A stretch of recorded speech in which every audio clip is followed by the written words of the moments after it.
Assalamualaikum warahmatullahi wabarakatuh. Bencana di Indonesia, video yang kelima. Dan musibah apa saja yang menimpa kalian, maka disebabkan oleh perbuatan tangan kalian sendiri, dan Allah memaafkan sebagian besar dari kesalahan-kesalahanmu. Al-Quran Surat As-Isra ayat 30. Di sini kunci masalahnya, perbuatan oleh tangan kalian sendiri, atau ini non fisik, yang mendatangkan bencana di Indonesia. Penyebab keempat, mempersekutukan Allah Subhanahu wa Ta'ala.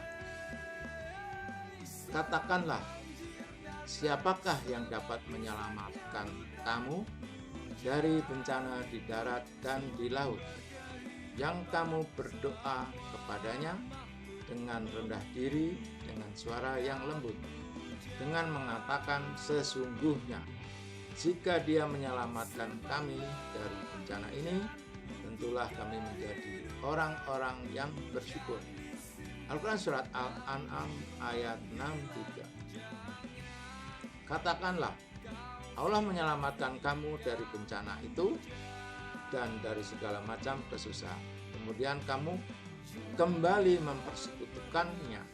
Al-Quran Surat Al-An'am ayat 64. Katakanlah, Dialah yang berkuasa untuk mengirim azab kepadamu dari atas kamu atau dari bawah kakimu, atau Dia mencampurkan kamu dalam golongan-golongan yang saling bertentangan dan merasakan kepada sebagian kamu keganasan sebagian yang lain.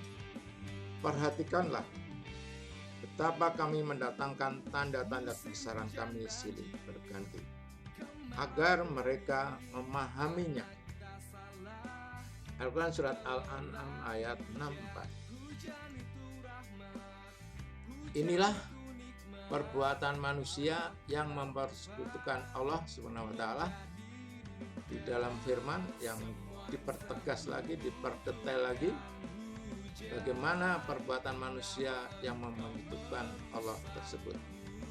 Dengan kembali bertobat kepadanya dan bertakwalah kepadanya, serta dirikanlah sholat, dan janganlah kamu termasuk orang-orang yang mempersekutukan Allah. Al-Quran Surat Ar-Rum ayat 31, yaitu orang-orang yang memecah belah agama mereka, dan mereka menjadi beberapa golongan, tiap-tiap golongan merasa bangga dengan apa yang ada pada golongan mereka. Al-Quran Surat Ar-Rum ayat 32. Nah, ini orang-orang yang bangga dengan golongan ini adalah orang yang menyekutukan Tuhan yang bisa mendatangkan bencana. Kalau tentang ini saya tidak usah memberikan contoh golongan apa, karena sudah paham tentang hal ini di Indonesia, dan hampir tiap hari kita saksikan dan dengarkan secara masif, beritanya selalu ada. Kemudian mempersekutukan Allah dengan bentuk lain, yaitu katakanlah bahwasanya aku hanyalah seorang manusia seperti kamu. Diwahyukan kepadaku bahwasanya Tuhan kamu adalah Tuhan yang Maha Esa. Maka tetaplah pada jalan yang lurus menuju kepadanya, dan mohonlah ampun kepadanya.